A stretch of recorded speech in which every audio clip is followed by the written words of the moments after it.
Thank you all so much for coming this morning. We are have the jam-packed program for you, starting off with, of course, the Shingwauk Residential School tour.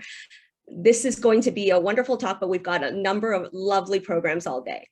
As always, I start with a land acknowledgement, and I would like you all to think about where you're from, because we have people from all over the country right now, some even from getting up early from the West Coast at 7 in the morning.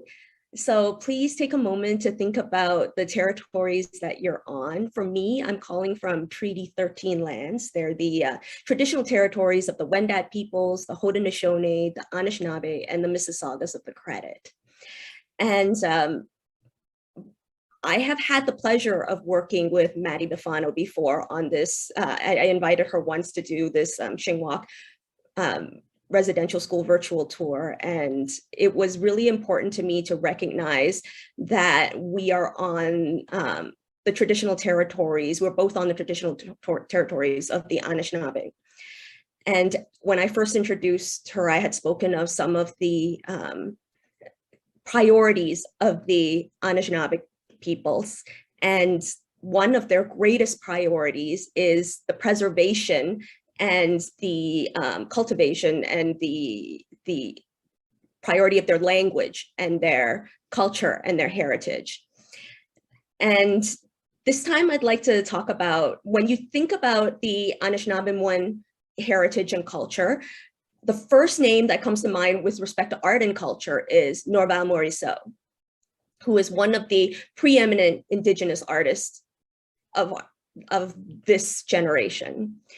And he was one of the founding members of the PNIAI, the Professional Native Indian Artists, Inc., also known as the Indigenous Group of Seven. It was very important for this group to encourage and promote Indigenous art, so that we're all familiar with Indigenous art, but also to encourage young Indigenous artists, particularly in rural areas out of the way, so that their culture and heritage can be preserved.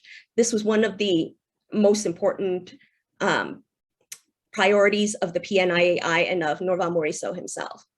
But something that's little known about Morisseau is that, if you recall the Indians of Canada Pavilion at the Expo 67, it was at the time considered as groundbreaking, pivotal, thought-provoking, and embarrassing for the government, because it was the very first time that everything was brought forward, the truth was spoken. So for instance, about residential schools, about the doctrine of discovery, about terra nullius, and this was for all to display. It was Expo 67.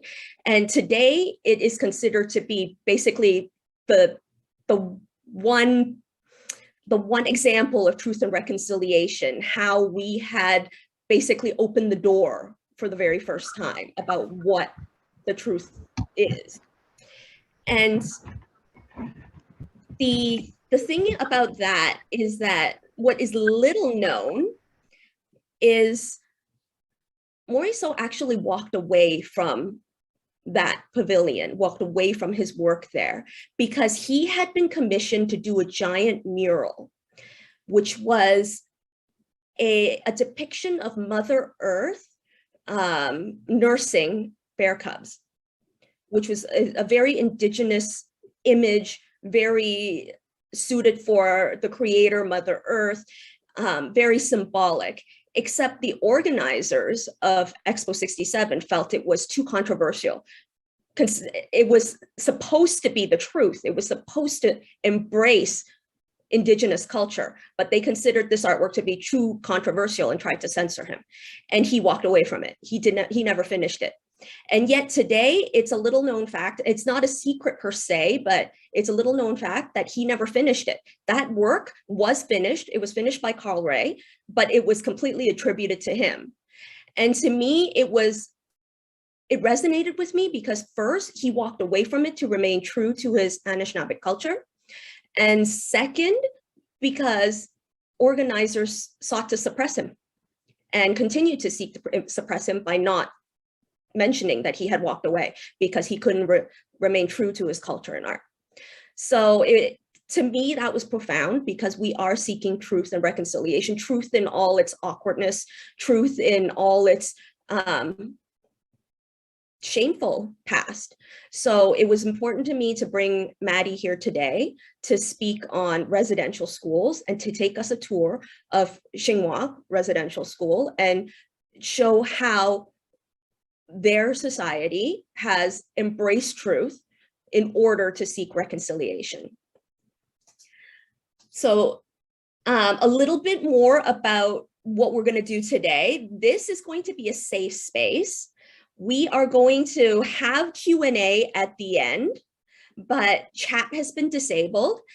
One of my supporters, so Evelyn Tanaka, thank you very much, is going to be supporting this panel, while my Green Talk supporters for the day are Nancy Moniz, Fred Carter, and Sarah Gabrielle Barron. Thank you so much for being here. One of my support is going to be putting in for Rocket Chat, the chat discussion that you can have about this panel as it is going. We will be keeping an eye on it.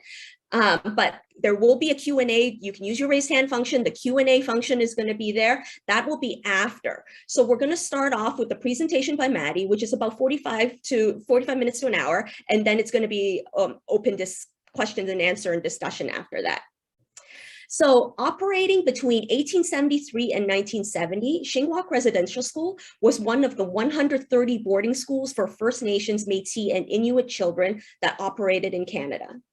Today, it is the site of Algoma University in Sault Ste. Marie, but several monuments remain, including the school chapel, the cemetery, Shingwauk Hall, and memorials. Joining us today to give us a tour of the school is Maddie Bifano from the Shingwauk Residential Schools Centre, which is a cross-cultural research and educational project of Algoma University and the Children of Shingwauk Alumni Association, which includes survivors, descendants, staff, family, and friends. And I know you're on mute, so please give a quiet, warm welcome to Maddie Bifano. Thank you. Thank you, Allison. And thank you everybody for taking the time, and some of you waking up incredibly early to listen to this presentation. So like Allison said, my name is Maddie Bifano. I'm the Community Access Assistant with the Shingwauk Residential Schools Centre. So a lot of what I do is outreach and programming like the one we're about to view today. We have this virtual tour, which is basically exactly what a physical on-site tour would be, except you can do it from the comfort of your home or your office, especially on days like today, where I am in Robinson Huron Treaty Territory, Sault Ste. Marie, or Bawating. It's pretty cold this morning. So it's nice to be able to get kind of a very similar experience, but from indoors. Basically, this is the tour is a series of 360-degree photographs that kind of immerses you into the site. It's presently still a work in progress. We're hoping to have it available to the public by June, I think now is the deadline. It keeps getting pushed back, as with most things these days. But yeah, so you're kind of seeing it a little bit before it's completely finished. So it's in the beta mode. So I will share my screen. And we shall get started. So what we are looking at now is the exterior of Shingwauk Hall. So from where my cursor is here to here on these two peaks of the building are part of the main original building. This is actually the second iteration of Shingwauk Hall on this site. The original building was built down on the lawn over here in 1873, and then was replaced by this one in 1935. If you're looking at the exterior of Shingwauk and it looks at all familiar to you, especially since, pardon me, in the news more recently of especially the Kamloops School, this is because Shingwauk, along with a handful of other residential schools from the 1920s, 1930s, were all designed by the chief architect for the Department of Indian Affairs, and they were meant to look institutional and have a very similar look. So Shingwauk itself is shaped like the letter H. There are some that are like shaped like an E or a T or a cross. It really just varied on the size need for the school and as well as the geographical location where they were constructing. Shingwauk itself was an Anglican-run residential school. Majority of residential schools were operated by some form of church group. There's records of Catholic, Methodist, Lutheran, and in some cases even Mennonite and Salvation Army run schools, particularly in the West. But Shingwauk, being Anglican, was founded by an Anglican minister, and it just kind of continued to follow the Anglican principles until its closure in 1970. If we were to draw a line smack dab down the middle here, you could differentiate the school in the girls' half of the school and the boys' half of the school. Students were kept separate based on gender for the majority of their days. They might share meals together, but classes, work, sleeping, and living were often kept completely separate. Where the windows here on the 4th floor are, they are where the junior and intermediate dormitories would be, and then where the dormers are on the roof, that would have been the 5th floor where the senior dormitory spaces would be. Move a little closer, and I'll angle us up here. So the average and kind of official age of students who were attending Shingwauk were between the ages of 5 and 16 years old. Obviously, there's some discrepancies because we've had records of students as young as 2.5 and some as old as 18 into their mid-20s. It just really varied by the student themselves, the principal at the time, and the Indian agent who was in charge of the child. But for the most part, very young children would be arriving at Shingwauk.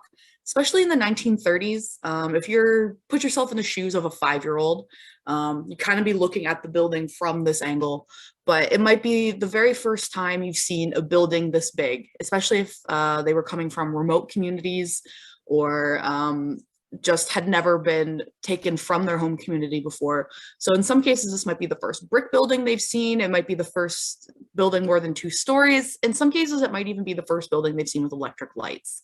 So you can imagine how intimidating a building of this stature might be for a child, and this was done with the intention of that.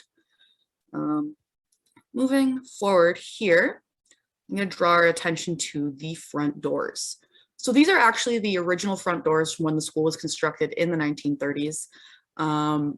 Basically, we've had a few opportunities to replace them, especially a few summers ago. The university was going through efficiency upgrades, just kind of making sure all of the doors and windows and everything were secure, no leaks. But after speaking with the Children of Shingwauk Alumni Association, I might refer to them as CSAA from here on out just because it's a mouthful.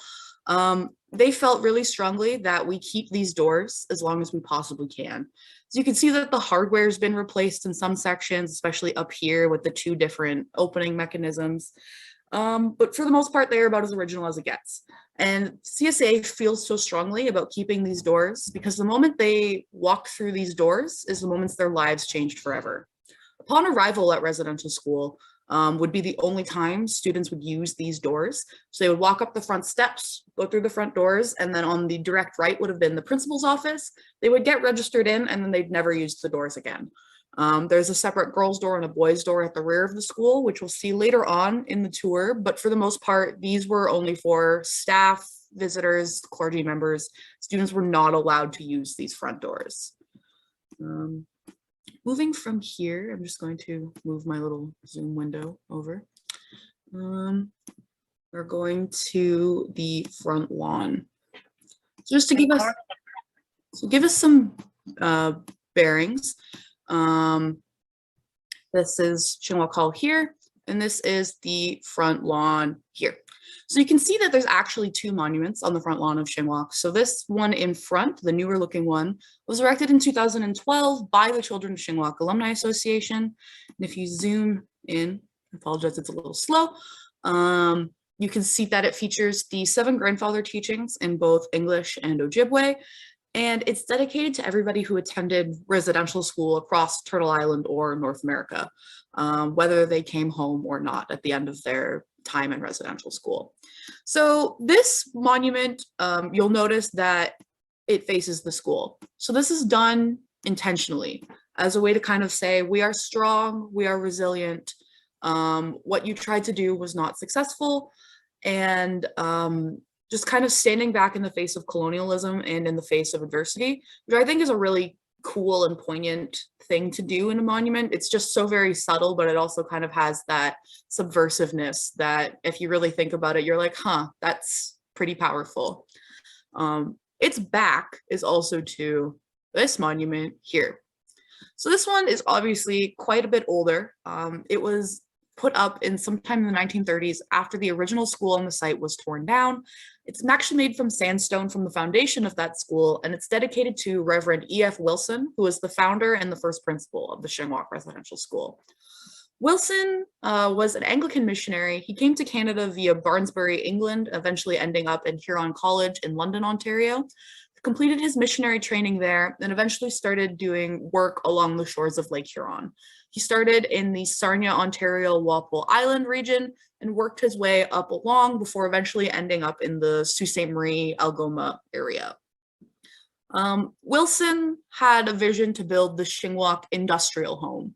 So what he saw that being was a place where he could take Indigenous boys from communities where he had made previous connections as a missionary, baptize them as Anglican, give them good Christian names, and then train them in settler trades in order to better assimilate them and better prepare them for the ways society was seeming to shift in his mind. Wilson actually built his first version of the Shingwauk Industrial Home to the east of where Shingwauk's site ended up being in Garden River, Ontario, Garden River First Nation. That school was actually open for a grand total of 6 days before it burned down completely to the ground in the night.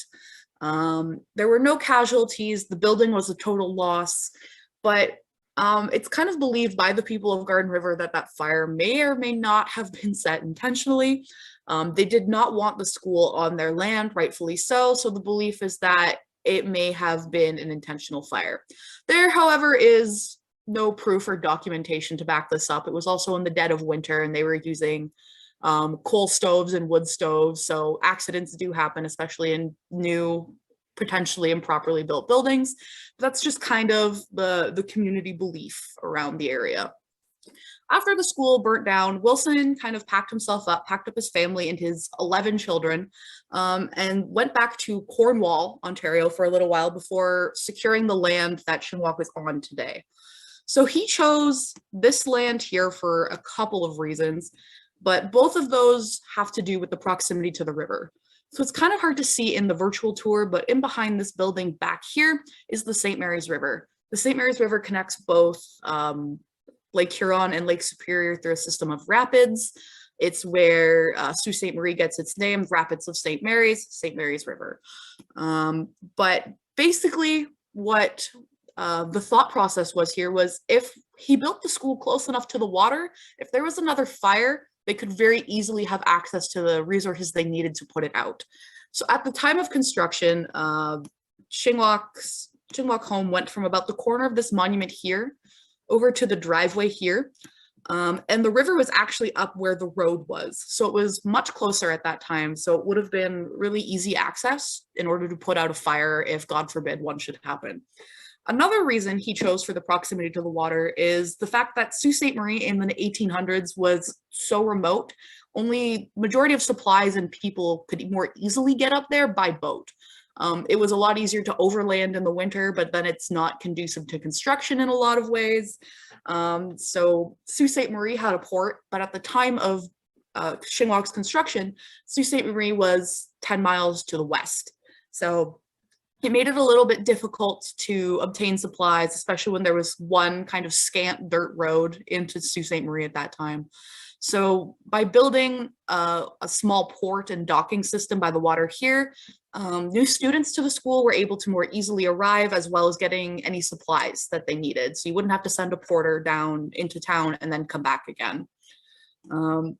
More about the original Shingwauk home on the site. So like I had mentioned, it came from the stone corner here over to the driveway. The entire Shingwauk site was 90.5 acres, with 60.5 of those being farmland. So in and completely around the main building of the school would have been working farm. So directly in behind and kind of in front, depending on the year, would have been market gardens. So things like cabbage, potatoes, whatever they felt they could grow in order to both sustain themselves at the school and what they could sell at a profit to neighboring communities in order to generate a little bit more revenue. Further back would have been crops like corn and wheat, again for self-sustaining purposes, as well as selling off the bulk majority to, again, generate a little bit more revenue. Especially in the earlier years of the residential school, the government funding was scant, and in a lot of cases, students attending the schools had Sunday schools from their communities sponsor them to attend. So any extra kind of money-making activity that happened was pretty much deemed as necessary in Wilson's eyes. From here, we're going to go back to, before I move us, I should make one point. A lot of times when people see this monument to Wilson, they think, well, why is it still here? Especially since we're living in a time where a lot of monuments and namesakes for problematic historical figures are being taken down, being removed, being renamed. The fact of the matter is that this is because Children of Shingwauk Alumni Association want it to be here. The majority of our survivors who attended Shingwauk and still work with us today, this monument was on the lawn the entirety of their school experience. And it also gives context to the monument behind it, the newer one, but it really stands as a reminder that, you know, this, while we have, the site itself has moved and transitioned so many times, it still has the memories of what was once here and what happened here still. It's at their behest, we'll keep it as long as we possibly can. And the second they say, hey, no more, then it will go. But for now, it is at their request because the stories I'm telling you today and the information I have all comes from them. So it's honestly a privilege to be able to share this knowledge with you as the way they shared it with me. So we follow in their guidance and they lead the way in a lot of the information dissemination that we have. Where we are in front of now is the Shingwauk Chapel or the Bishop Fouquet Memorial Chapel. Bishop Fouquet being the first Anglican bishop in the Anglican Diocese of Algoma. He's actually buried in the cemetery out back, which we will see shortly. But at the time of the chapel's construction, so construction began in 1881, completed in 1883, and was completed in 1885 once the windows arrived from England. But basically, Wilson, being an Anglican minister and missionary, wanted his pupils to attend Anglican services. The problem was that the closest Anglican church would have been 7 miles to the west, again in Sault Ste. Marie. So a little bit closer than the port, but not by much. So every Sunday, for the first almost 10 years of the school's existence, Wilson would load up some of the younger children into a cart with horse, and then the older children would walk alongside, and they'd make the trip 7 miles into Sault Ste. Marie for services, and then 7 miles back. So 14 miles every Sunday. As the population of the school grew and just kind of as time went on, this wasn't something that was completely feasible anymore. You can imagine walking children any short distance can be a bit of a pain. So 14 miles in one day is a little bit ridiculous. So Wilson took it upon himself to design and then build a chapel completely on site. So after he came up with the original design, he went for more of a Tudor Gothic revival kind of thing, probably reminiscent of the church he attended back home in England.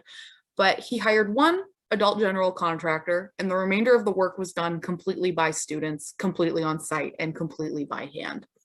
So the brickwork that you're looking at on the outside, as we move a little closer, the woodwork that we'll see on the inside, as well as all of the roof work, was completely hand done by the students of the school. Younger children would have done things like picking the stones in the field for the older boys to use, and then the older boys would have been up on the roof doing the trusses and all of that. So it's pretty insane to think about, especially once we enter inside and you just see the magnitude of this building.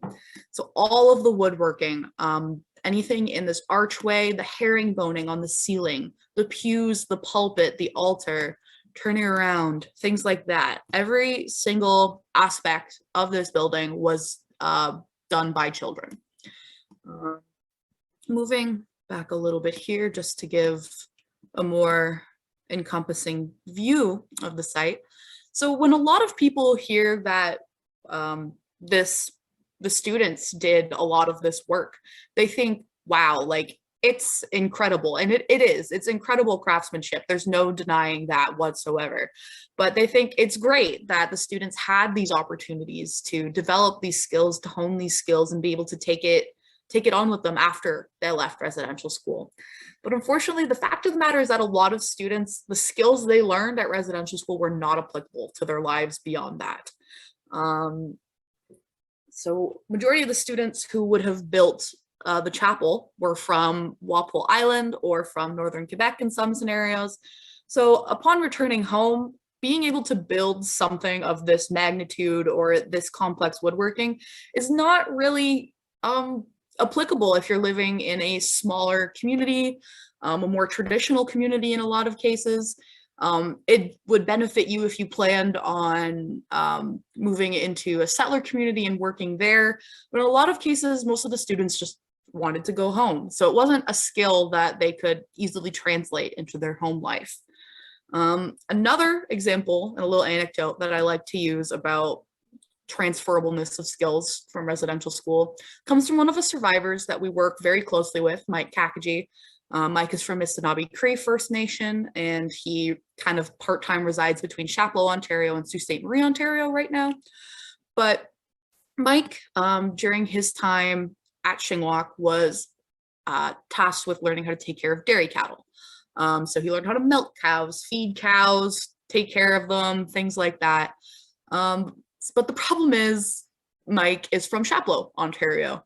And if anybody is familiar with Chapleau, and if you're not, it's mainly a logging and mining community. The land around it is pretty barren aside from old growth trees and rocks. It's not really conducive to agriculture, and it's definitely not conducive to raising cattle.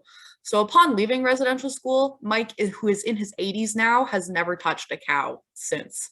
So it just kind of goes to show that a lot of the skills that are supposed to set students up for life that they learned at residential school just were not helpful to them in the slightest.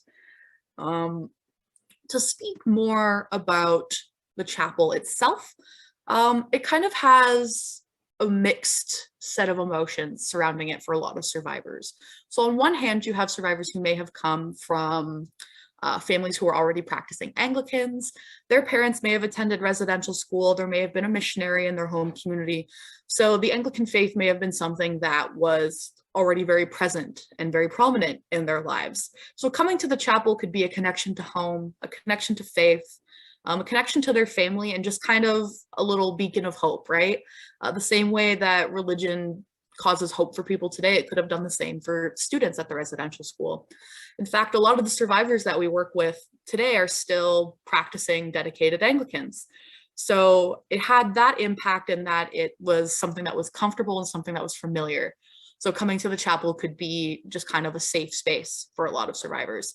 On the other side of that as well, one of our survivors, Irene Barbo, she also said she loved coming to the chapel because it was a chance for her to talk to boys. So a lot of the social aspects of the chapel were pretty great because they were not kept separated by gender in the chapel. They could kind of commingle with their classmates in here because they were being watched by the eyes of God. On the flip side, you have a lot of survivors who also just straight up will not come back into this space. They see it as a place of pain and suffering and trauma, as kind of the very building that stripped them away from their life at home, from their ways of living, their ways of knowing, and their own traditional beliefs. So it really, there's two sides to the coin, and it really does show that no two residential school experiences are exactly the same. People could have attended at the exact same time at the same school, and they could have had very different feelings, emotions, and outcomes. But it's also important to recognize that what survivors feel is very valid regardless of how they feel about something, because at the end of the day, it is their lived experience, and we are just here to listen and learn. From the chapel, we'll head to the principal's residence. So where we are standing in front of now is the principal's residence. So then for some bearings, here is the chapel, the monuments on the lawn, Shingwauk Hall, and then kind of ending our weird little quadrilateral here, we end up at the principal's residence. If the fascia and the brickwork looks at all familiar to you, it's because it was designed and built at the exact same time as New Shingwauk Hall, so it was meant to look very similar. This building and this house was where the principal of the school would live with his wife and children, Anglican ministers being allowed to marry. But for the most part, this is where the principal would stay when they weren't working within the school. And this is where their children would spend the majority of their time while their father was the principal. The principal was always male. There was never really an option for a female principal. So the children would often not interact whatsoever with the children of at the residential school. They wouldn't attend classes with each other. If they were to interact, it would have been probably somewhere out in the field or with the farm work, with the animals, things like that.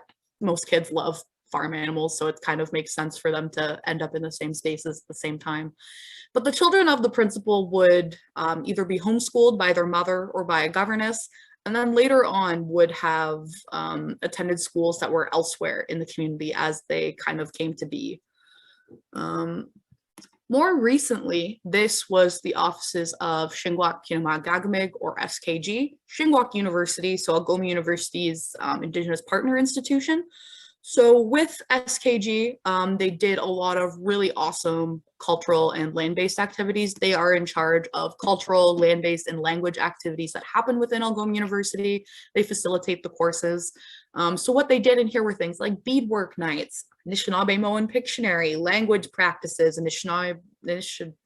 pardon me, I am saying that word too many times, Anishinaabe-Moan Bingo. There we go. So just kind of a lot of language learning, language reclamation, cultural reclamation activities happened within this space. So I think that's a really awesome reuse of the space, especially given that it was built to house the person who is in charge of stripping this all away, right? So it's just a really awesome repurposement. SKG has since moved into that building across the street that you might have noticed in the background when I was pointing out the river. Brand new, absolutely beautiful, really much bigger and better space for them to continue doing the amazing work that they do. So all the activities that happen within this house also happen in their brand new building with dedicated space for that, which is really cool. Right now, this is the offices of the Shingwauk Education Trust, or SET. SET holds all of the land that this building, SKG, Anna McCrae Public School that we'll see shortly, and Algoma University is on in trust for Indigenous education. So they kind of have the final say as to what gets built where and how on this land, and how it can benefit the Indigenous education process. So SET's kind of the stewards of the land, and they them being in the space is pretty poignant as well. From here, we are going to head to the cemetery.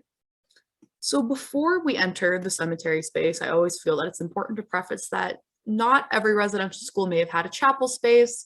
They may not have had multi-purpose spaces or like separate dedicated classrooms in some scenarios, but every single residential school had a cemetery. Excuse me. So whether it was purpose built into the property or kind of came along afterwards, like the Shingwauk one did, every residential school did have a cemetery. So the older part of the cemetery is visible and marked by the stone wall that you can kind of see off in the bush. We'll see it a little bit better once we move into the space. So that came to be in about the late 1870s. So after Shingwauk had opened, and then in the 1920s, an expansion was required, which is where the chain link fence section comes in here. Opening this here as it slowly loads for me. So this here is a watercolor drawing that was done by Wilson of what the cemetery looked like in about the mid 1880s, so during his tenure here. So you can see kind of his depiction of the stone wall and some of the stones there. And then zooming out once more. And then in 1900, hold on, I do this every single time. You'd think I would have figured it out by now. This is what the main gate and the stone wall ended up looking like here. So you can kind of see some of some wooden markers in the background, as well as the wooden gate. So from here, we'll enter into the cemetery. So looking around, you can kind of see where the majority of the stones are. You can see the chain link fence and then the transition back into the stone fence. So there is 109 recorded burials within the Shingwauk Cemetery, with 76-ish minimum belonging to students. As we go through records and find more information, that number can go up at any time, as well as the official burial number. With the 109 burials comes from a register that's within the chapel that was just kind of kept as well as they could, but now we know it's a little bit more comprehensive than that. Looking around, again, you'll notice that there is obviously not 109 headstones. This is because the majority of the student graves were marked with wooden crosses, so kind of like what you saw in the background of that last image I showed you. So the wooden crosses would have been what were used more likely for the student graves in a lot of cases. There are none of those remaining today due to the nature of wood deteriorating in Northern Ontario and vandalism. So unfortunately, none of those remain. So the stones that you are seeing belong to staff, clergy members, some of their family members. This one here is actually Bishop Fouquet's memorial stone that I mentioned previously. Pardon me. There are some student stones that remain. So that's these ones here. So a lot of the times, like I mentioned, how Sunday schools would sponsor students to attend residential school. If one of those students were to pass away, those same Sunday schools would have fundraised to have stones for them as well. So kind of in this back corner, you have a lot of the very early stones, and then moving forward, majority of the student burials would have happened further back into the cemetery. To speak on student death at residential school, a lot of the recorded causes of death we have for Shingwauk can pertain to illness.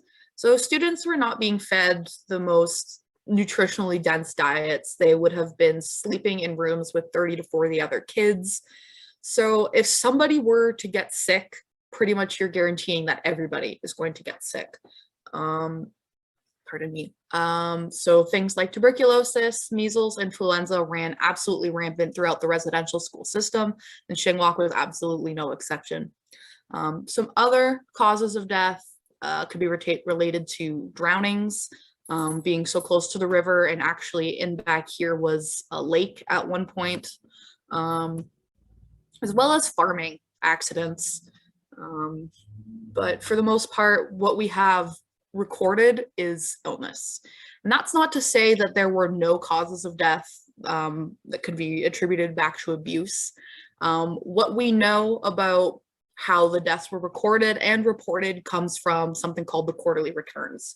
So the quarterly returns were the Department of Indian Affairs way of deciding how much funding that the schools should get. So basically every 3 months, 4 times a year, the schools would do a head count of the students, where they were from, how old they were, how long they had been there, as well as any other assets they could have. And then they were required to submit that to the government. The government would then give the schools money based on the number of students they had typically. So they'd give them kind of a nominal price per head. And that is how they'd have to fund the school for the next 3 quarters. So if a student were to die, they'd obviously have to report that. And if the death was under suspicious circumstances, they would most likely cover that up in a lot of scenarios. Another thing to mention there is that if a student were to die right before the end of a quarter, they just might not report the death until they had had a replacement student come in. So they wouldn't lose any money for the following quarter. This led to a lot of students falling through the cracks, their deaths never being reported, or being reported 6 to 8 months down the line. So their families wouldn't find out until, you know, maybe the Indian agent told them if they had been privy to that information, or even when they were expecting their children to come home for the summer and they wouldn't see them there, and they'd find out from the other children that they had passed away so long ago. And that led to a lot of families not receiving the closure they deserve, and things like that. So Another thing where we're kind of spotty in records is that during World War II, the federal government was going through a paper shortage, mostly due to the fact that majority of the men who were working in mills or in logging operations had gone off to fight. So the federal government took it upon themselves to repurpose some of their documentation that they had in order to print more paper so they could obviously have their wartime documents that they needed. The very first federal documents that they chose came from the Department of Indian Affairs, and they were the quarterly returns papers. So from about 1915 to 1935, there is a huge gap in information for Shingwauk. Shingwauk is not alone in this. Many of the other 130 plus schools are also missing all of their information from that year, those years, unless they were kept, separate copies were kept of them somewhere else. So there's a lot of missing information, a lot of missing names. So the names and the numbers that you're hearing from the National Truth and Reconciliation Commission, they did what they could with the numbers that they have, but in reality, it's probably a lot higher just due to the fact that none of the documents that would confirm these numbers exist anymore. At Shingwauk, we're incredibly blessed to have the amount of information that we do. A lot of schools, if they were only open for a short period of time or they closed really quickly, things like that, a lot of their documentation was just destroyed or put into a church basement and the basement flooded or there was a fire and things like that. So the fact that we have the amount of names and numbers and information that we do for Shingwauk is incredible and very, very rare in a lot of cases. Most of the schools do not have as much information as we do. So I'm gonna kind of draw our attention to this stone cairn here. So this is kind of dedicated to, I'll read the dedication, actually it makes more sense than me ad-libbing it. In loving memory of pupils and staff of the Shingwauk Indian Residential School buried in the cemetery erected by former pupils, staff, friends, and at the Shingwauk Reunion 1981. So that brings us to the Shingwauk Reunion 1981. Like I mentioned previously, Shingwauk closed in 1970 and Algoma U moved into the space very quick in 1971. So when there wasn't really a lot of time to kind of move out and process a lot of things, especially since the people of Sault Ste. Marie really had no idea that this was a residential school or what was going on within these walls. The majority of people thought, oh, well, maybe it's an orphanage, it's this, it's that. So it wasn't really known that this was a residential school. So in 1981, the very first Shingwauk Reunion or Shingwauk Gathering happened. They kind of used the name interchangeably. So what happened there was not the majority, but a lot of staff, survivors, survivors' families, and just kind of community members who had a connection to the school came back to the site for the first time in 10 years since it had closed and talked about their time and shared their experiences while at residential school. In the 80s, this was kind of unique and almost unheard of. The last residential school in Canada closed in 1996. So there are plenty of schools still operating at this time period, and it just wasn't something that was talked about in a lot of circles and in a lot of communities. So this was a very unique and very important event at the time. Well, during that weekend when they were here, they came back to Shingwauk, the cemetery, and they had noticed that it had just kind of fallen into disrepair. So the stone wall had fallen over, the grass was overgrown, there were downed trees, just kind of environmental factors that ended up leading to the cemetery looking not as good as a cemetery should. So on that very weekend, the survivors took it upon themselves to take a pledge in order to be the ones who take care of this land. So after a few years of fundraising in 1988, they were actually able to build and dedicate this cairn. So you can see the photo here is from the 88 dedication. So it went up there, and it's just a way to give family members or people visiting the cemetery who might not know where their loved ones are buried or their loved one's grave might not be marked. It gives them somewhere to kind of go and visit. And it's a marker that stands for them whether or not they have a headstone of their own or not. From here, we're going to go back to the farmland. Pardon me again. So we're kind of at the way back of the property here. You can see the spire from Shingwauk Hall off in the distance, and the rest of these are Algoma U kind of residence and office buildings. But what we're really going to look at is Anna Public School here. So in the 1950s, the federal government started what is now known as the integration process. So basically they wanted to do away with slowly starting to remove residential schools. In a lot of cases, schools that were built in completely rural or remote settings, communities were building up around them. So at the time of Shingwauk's construction, it was kind of all alone out here. And then in the 1940s, more houses started kind of showing up along Queen Street, which is the street in the very front. And then even further on in the 50s, more neighborhoods started popping up. So there's actually a neighborhood through this trail here to that side. And then on the other side of these trees here is another neighborhood. Those ones, so both Hugel Street and Florwin Avenue are what they are there, kind of came to be in about the 1950s as the city's population grew.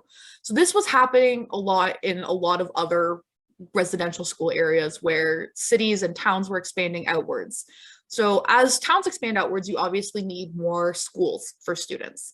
So the federal government's vision was, as schools kind of cropped up in areas, they would send the children who were living and working at the residential school, they would attend school in the community with the settler children in the neighborhood. That is where Anna Public School came to be. So in 1957, this school opened. So a lot of the elementary age children from Shingwauk ended up coming here for classes while living and working in the main building back there. So they just walk across the field. As well as in behind there was Sir James Dunn Collegiate and Vocational School. That one was closed and torn down in 2011 or 2010, I think. But at the same time, where the high school age students, they would attend there. So this was not a unique process to Shingwauk or Sault Ste. Marie. This happened in residential schools across the country. So from here, I should also probably mention that this is where the farmland. So when I mentioned like the corn and the wheat, all of that was kind of going on in this area. So again, as cities grew closer and groceries and roadways became more accessible, the need to farm wasn't so pressing. The schools didn't need to be self-sustainable because they had had options available to them in order to where they could get their things. So they weren't waiting 6 months for a shipment of wheat to come in from Southern Ontario via the water kind of scenario. From here, we'll head to the back of Shingwauk Hall. So we are looking at kind of the rear here. This area here would have been the girls' yard. So where they would have had their recess or their free time. Was identical on the other side for the boys, but right now it is a parking lot. So there's not much to see over there. But moving over here is the exterior of the Shingwauk Auditorium. And then this lower half here is where a lot of the female students' work was done. Work at residential school was very divided by gender. So male students would do things like cutting wood, working out in the fields on the farm, carpentry, anything that was deemed more manual labor, more man's work would be done, where female students were participating in a lot more domestic tasks, cooking, cleaning, mending, sewing, laundry, sometimes tending to the younger students if that was necessary. So a lot of that would happen within this area here. The laundry room and the kitchen were actually where these windows are here, where the auditorium is above. So there was, they would come out from the kitchen area and then the food would go upstairs into the auditorium, which is where they ended up eating a lot of the time. Like I mentioned previously, how there's a separate girls' door and boys' door. This is the girls' door here. And from there, we will follow it into the interior of Shingwauk Hall. So it can kind of be assumed that the inside of Shingwauk Hall doesn't look as it once was.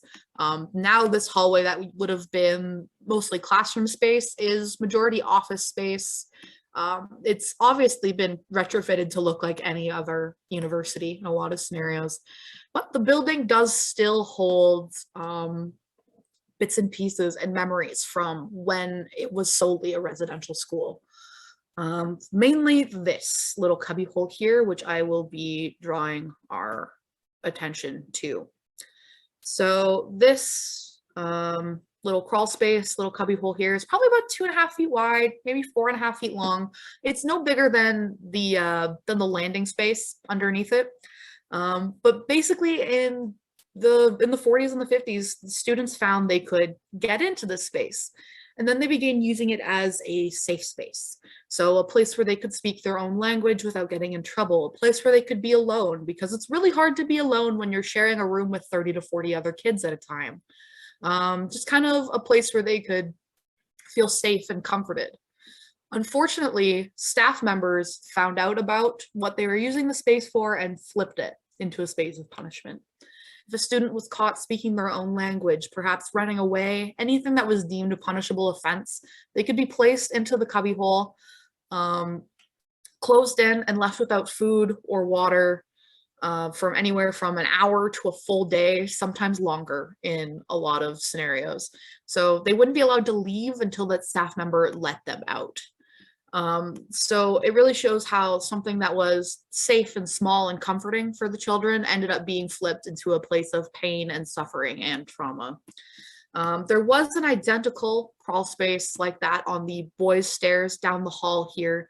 That had been plastered over, but with CSA and many other survivors, they feel it's very important that as long as the school is standing, this is still here. Pardon me. Just because it really speaks to how, while the building's use and purpose and looks have changed so much, there's still memory here. The building holds the memory of the pain and the trauma and the suffering, and it's not something we can choose to forget if we're going to properly commemorate and reconcile with the truth and with everything regarding the residential school system. Nowadays, there is a banner here with a story by Marjorie Lee, who actually was one of the first people to share the story of the cubbyhole. So Marjorie, she has her face and her story and a picture of her while she's at Shingwauk, and it actually tells the story from a survivor's perspective of the cubbyhole. So if you're just kind of in the building and using this hallway for any reason, you know why this is there. You're not just thinking, this is a crawl space. There's labeling and stories and histories that let you know what you are walking by all the time, which is very important. From here, we're going to move to one of our last stops on the tour. So we're in the Reclaiming Shingwauk Hall exhibition. So this exhibition, you can see these are the doors from the other side here, kind of came to be in the planning stages in 2012. And in 2018, it finally opened to the public. So it's a joint endeavor between Algoma U and the Shingwauk Residential Schools Centre, as well as the Children of Shingwauk Alumni Association. Everything that's on the walls here, everything that's told in the stories within this space comes directly from CSA. Anything we put up, they had to vet and edited the text like a million times until it was the way that they felt it should be told. So one half of the hallway is kind of a timeline of the school. So talking about the industrial school era, the Shingwauk home, so you can see kind of a drawing of what it looked like at the time. Down below, an image of students doing drill in front of it. And then on the opposite side of the wall is the survivor's story and the survivor's perspective. So there's portraits of the survivors throughout the exhibition with quotes and their feelings on residential school and truth and reconciliation and things like that. So they're always kind of right next to each other. So you turn around survivor, turn around story. So they're kind of making sure that the survivors' voices are present throughout the entirety of the exhibition. Also throughout the exhibition are these tintype photographs you can kind of see on the wall here. They are replicas of ones that were taken by the first principal, so by Wilson, as well as featuring write-ups that he did about the students. So these are some of the very first students that he had at Shingwauk. Speaking of Wilson, this man with the gigantic beard here, that is him. And this just kind of is a gallery of what the original Shingwauk home would have looked like. So you can see classroom spaces, kind of students there.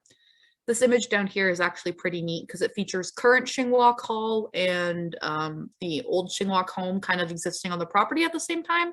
So this would have been from between winter of 34 and 35, so right before they tore down this building and before they had completely moved into that one. Further moving through the exhibition, kind of see more about life at Shingwauk, more tintype photographs. This is Mike, who I mentioned previously. And then it'll take us into what they kind of define it as the residential school era. So Shingwauk Hall from 1935 to 1970. So again, photographs of students, of survivors, more tintype photographs, more classroom spaces, just more history and more of what we know about the residential school system. Again, contrast by survivors. So this is actually a pretty nifty one. So Shirley Horn went to Shingwauk. She then went to Algoma University as a student, and then she became Algoma U's first chancellor. She finished her term a couple years ago, but Shirley is an incredible woman. Her and all of her sisters also attended Shingwauk. And then this kind of wall tells the story of their entangled roots.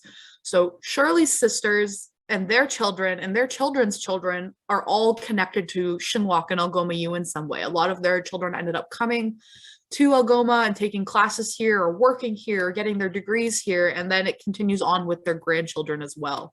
So it kind of shows the entangled roots of the residential school system and how everybody is connected through that regard. This is Irene, who I mentioned about, getting to talk to boys in church. She is also one of Shirley's sisters. And that takes us to the timeline hallway. This hallway is pretty text heavy, so it unfortunately doesn't translate very well to the virtual tour. As a matter of fact, most of the exhibition is obviously so much more moving and poignant when you can see it in person. So if anybody's ever in Sault Ste. Marie, I highly recommend, as long as the university is open, it's free to visit and you're free to come walk through and look through as well. But this timeline hallway kind of tells the history of the land, the history of the Indigenous people in the land before the residential school, kind of post-war 1812, leading up to the residential school era, and then to its closure in the 1970s.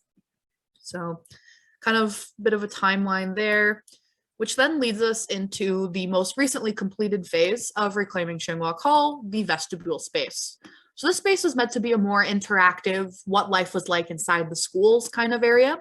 So you can see that there's a replica of Victorian era classroom, areas kind of denoting student work. So farming, one of the trades that they learned on site in the very early years was printmaking, carpentry, more female students work, so sewing and laundry. So we actually have images printed on fabric, and then really cool turn of the century sewing machine. Moving into this section of the vestibule, kind of shows us, so again, kitchen, more female student work. And this is a really good example of what the dorms look like. So how close together they were at all times. So you can imagine that 40 kids crammed into a room at that magnitude there. This is one of the standard issue beds that were given to residential schools for the students to use by the federal government. This one wasn't used in Shingwauk, but it is the exact same one as you can see in the photographs there. This little corner was meant to be more of what the schoolwork looked like. So we have actual workbooks and projects that were done by students in this display case. And this gray section, which at the time of photographing was gray, it's been a few years now and it's now fully complete. But this section is for SKG, or Shingwauk Inuit, like I mentioned before, to show what modern Indigenous education looks like in contrast to the residential school system. So hopefully one day we'll get to rephotograph for the virtual tour, but for now it is gray, but just know that it is complete and lovely to look at. Moving into our very last stop on our tour before we head into questions. So this is the Shingwauk Auditorium. So in a lot of residential schools that followed this floor plan, this was actually meant to be a chapel space. Because Shingwauk already had a chapel on site, this ended up being more multi-purpose. So things like holiday celebrations, school plays, music shows, clubs, sometimes gym activities, things like that. happened within this space. So because of that, there tends to be a lot more positive affiliations among survivors with this space, just because more of the good or the happier memories of their time at residential school happened within here. So it tends to be more positively affiliated by survivors. This space is actually currently under complete construction right now. They're restoring it to about as original as it was during while Shingwauk was open. So they're keeping the floors, but they're removing this mezzanine that was added in the 80s, as well as the stage and some of the lighting systems. It's still going to be functional as an auditorium, but its main purpose will be hosting the final phase of reclaiming Shingwauk Hall. So that's going to feature a series of removable, movable pods in a lot of areas that talk about settler Indigenous relations across Canada and on a global scale. So from pre-contact all the way up until as recently as last summer, we have topics and things like that. That's hopefully going to be completely installed by the fall. I believe the last time I gave this tour for Allison, I said by December, but that's very obviously been pushed back. But hopefully very soon, and then it'll be kind of have the final cap on reclaiming Shingwauk Hall. But yeah, that is the majority of the tour. So what I will do is stop sharing my screen, and if you have your questions, go ahead. Thank you so much for that, Maddie. I am always so moved when you give this presentation. It's just phenomenal, everything. And I think that, you know, of everybody I know, you make me cry more often than most people. The thing that we are open, by the way, now for question and answer if anybody would like. So if you have a question, you can put it into, or you can raise your hand, you can put it into the Q&A, or you can put it into Rocket Chat. We do have people checking that. There's been a really lively discussion going on in Rocket Chat right now.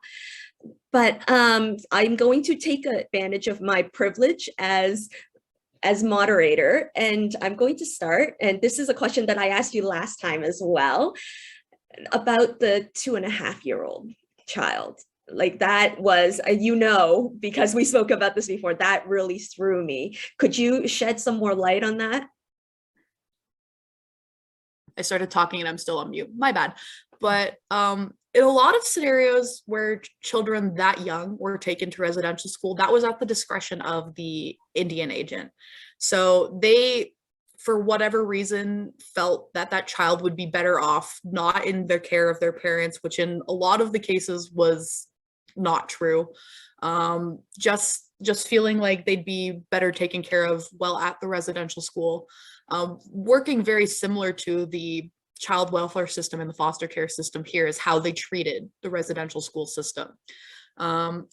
So if an Indian agent felt that a child was not well taken care of in the home that they were born into, they would take them to residential school regardless of how young they were. Shingwauk has had as 2.5, but in some schools there were infants, just babies who were barely 2-3 months old in a lot of scenarios, just taken from their mothers. And a lot of the times these claims that the children were not well taken care of were completely unjustified. It would have been as kind of like a money grab or white saviorism in a lot of cases as well. In some cases, if there were sometimes teenage girls at the residential school would be taken to residential school and they would be pregnant and they would give birth at the schools as well. So there was babies as young as that there as well. Yeah, it's really hard and heartbreaking to think about, just because they're babies, right? And in all aspect, they were children. Every person who attended a residential school was a child. And it's just a lot to take in the atrocities and just the unjust things that happened within the residential school system to little kids. That was absolutely brutal when I heard that. Thank you very much for sharing that, Maddie. And I think that it's hard to hear, particularly first thing in the morning, but it's a truth we need to hear. So I'm so glad you shared that. What struck me this time, like you said, I've been through this tour several times already. What struck me this time was when you were speaking about all these families that just could not have closure because of a paper shortage. Yep. That really resonated with me this time. And just this idea that these children were reduced to dollar signs. Yep. It's the truth. And that's what's so hard to think about it. It's because you don't want it to be true at all. You don't want any of this to be true because it's just so hard to listen to. But as a settler myself, and just kind of as people who were not directly affected by the residential school system, you have to kind of get uncomfortable. You have to get comfortable with being uncomfortable. You are not supposed to feel good about it. You are supposed to feel uncomfortable with it. And that's kind of the first step into, acknowledging reconciliation, acknowledging the truth, and then kind of bettering yourself to better serve the people who need us in that cage and who need us to uplift their voices and their stories. So there still aren't any raised hands or Q&A. I don't know if there's anything in Rocket Chat, if my support team could tell me if there is. But just to continue on, you said that once the Anna McRae School was built, the students went to the school but still lived at Shingwauk. Yeah. What were living conditions improved at that point in any way? It depended a lot on basically how many students they had at any given time. So at its peak, so sometime in the 20s and 30s, Shingwauk had anywhere from 175 to 200 students at a time.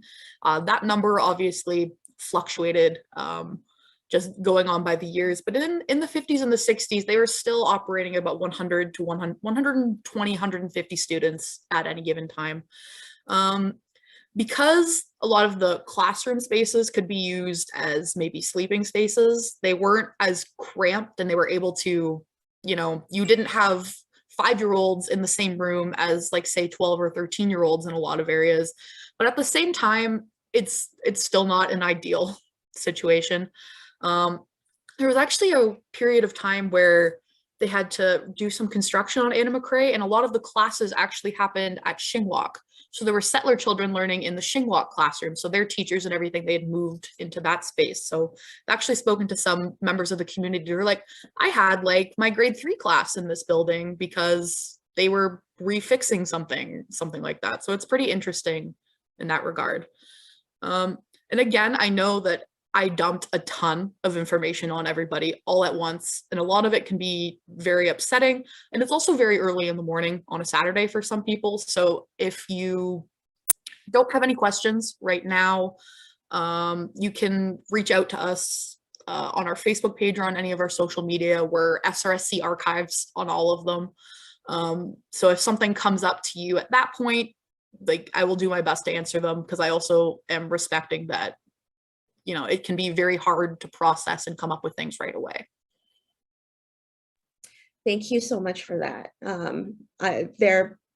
People are processing, I'm sure. What you told us is so moving, but I'll continue on just to promote the discussion, because while we have you here, I do have something in the Q&A. So thank you, Maddie and Allison. One thing I was struck by was the restoration of the school. I found that interesting because I wondered, why would the victims of the school be happy about that? So if it helps them, it would be good to know. And actually, that was kind of linked to my question to you too, because you mentioned that they had asked to keep the Wilson Monument. Yeah. And I had heard the same thing about the suggestion by settlers to rescind the Indian Act, and many Indigenous peoples do not want that rescinded. And of course, the safe space turned into a space of punishment. That is obviously still there and probably still traumatizing for people to see, but it was obviously a request that it be kept. Mm-hmm. Can you speak a little bit to that? I know from working with our survivors and with CSA in general, they're all about education, right? So in their mind, keeping things as they were in a lot of scenarios, and keeping things as they were when they went there, makes it easier to tell their stories. it's just something that I know it varies from community to community. Like I know there's some communities who have just straight up torn down the buildings in a lot of areas, and that is, there's no wrong way to deal with things like that. Like if that place is causing so much pain and so much suffering to you as your community as a whole, and you remove it and it feels better about it, then absolutely. Just CSAA itself really wants to kind of emphasize that, like, you know, we can, I don't want to say move on, but I'm trying to think of the better word for it, but just kind of build and learn from the experience, and kind of seeing the place that was the home of so much pain and suffering to them, and have that being transformed into a place where people are learning about it and learning to better their own communities and tell their stories and share everything that way. That's kind of how they see restoring the school, you know, like Algoma University prides itself on being an Indigenous-led institution and having cross-cultural education. So just being able to learn from traditional ways of knowing and things like that.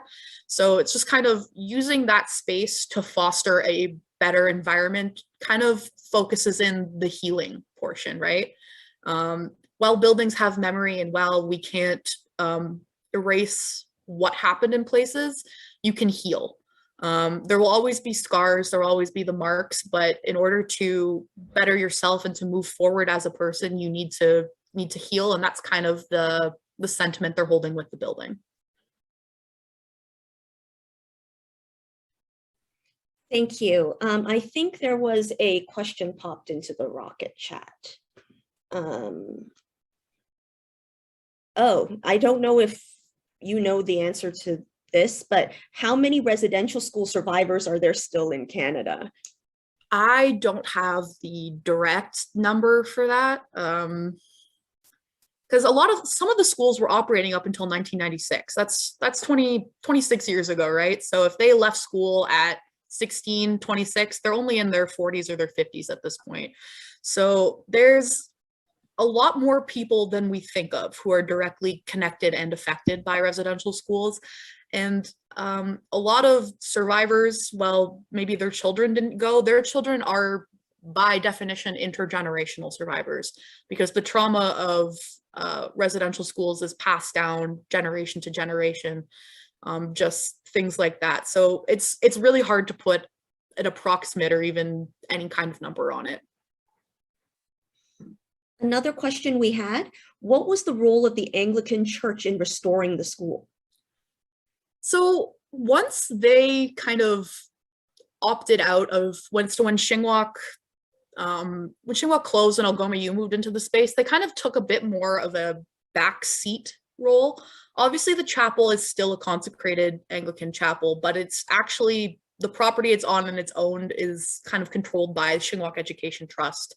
The Anglican Church has actually been a lot more forthright in acknowledging their role in residential schools, actually having issued their apology about 30 years before the majority of other religious institutions. Even before the federal government issued their apology for residential schools, the Anglican Church did in the mid-90s. So the Anglican Diocese of Algoma has actually been incredibly involved in this. So they've given us photographs from their archives, from their times. The bishop has come in and done work with us and works with the survivors very closely. So it's, more recently, they've been incredibly involved. The building itself, they don't really have much of a say because it is not owned by them, but they can come in and give their opinion on like storytelling and things like that. But we are pretty well involved with the Anglican Diocese of Algoma, and actually Algoma U also holds their archives as well. So we're all pretty interconnected in that way. Thank you. Here's another question. I was also struck by the money-making aspect. That is in parallel with the presently unresolved issue, that of homeless shelters. I can't speak firsthand, but I'm told that homeless shelters, and remember, it is not a home, it is a sort of a 10-hour shelter, and the people are thrown out after, get paid around $130 per night per person, which is more than a lot of hotels. And I was shocked to hear that. So in a way, the commercialization of misery is still with us. And also it is something we all think is a good thing, but when we look at really isn't that good. That's a really great comparison, honestly, because like looking back, like at people thought residential schools were doing a good thing at the time. And like maybe in 10-15 years, we're going to look back at commodified homeless shelters. And I'm already looking at them and it's kind of gross to think about it that way, because you shouldn't put prices on human lives and shelters for people. But they might be looked at in a very similar regard. So you mentioned the information pods, and I know that it's delayed, but it's coming, and I think it'll be very effective. What's the next step after that? So that will actually be that's it for reclaiming Shingwauk Hall, for a little bit anyway. SRSC team, Algoma U team, and survivors all do need a bit of a break from it. But from there, it just comes from the development of what Algoma University is going to be calling Mukwawakayagan. So the Bears Den, the Bears home. So it will be a state-of-the-art archival storage facility, office space, research space pertaining to residential schools, pertaining to just kind of Indigenous culture on a global scale as well. But that's kind of the next step that we're working towards. Groundbreaking on that will be happening sometime soon. We have architects working on the project, but that's kind of where we'll be shifting our focus, is to better our collection and how to make our collection better serve the community and get that information out there.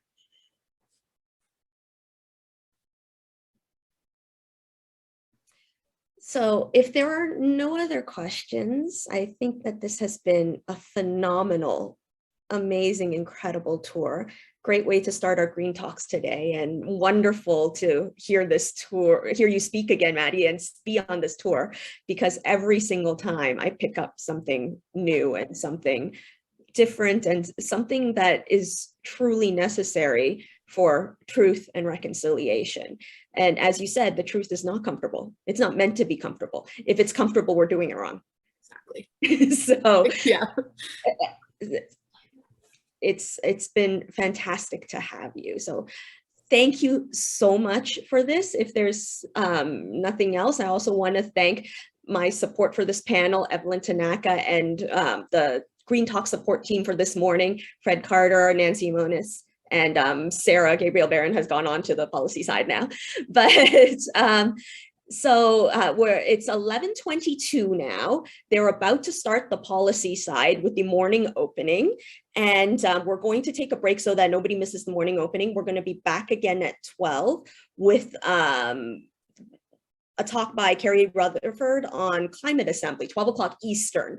So, so what's 12? 9 o'clock Pacific time. So thank you once again. So Maddie, do you have anything you want to pop into the chat for everybody? Like any links or anything like that, in case anybody wants to? So you just have to make sure that it's to everyone. Yes, doing that right now. So I'm going to throw my email into the chat, as well as our general alias.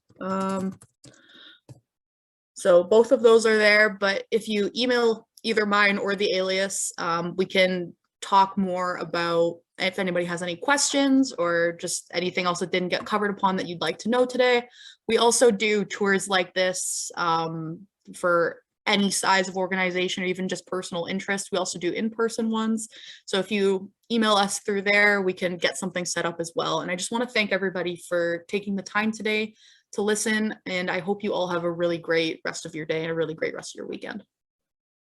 Thank you so much. And for those of you who are going to come back after morning opening and not going to be staying at the policy side, we are going to begin again at 12. Thank you.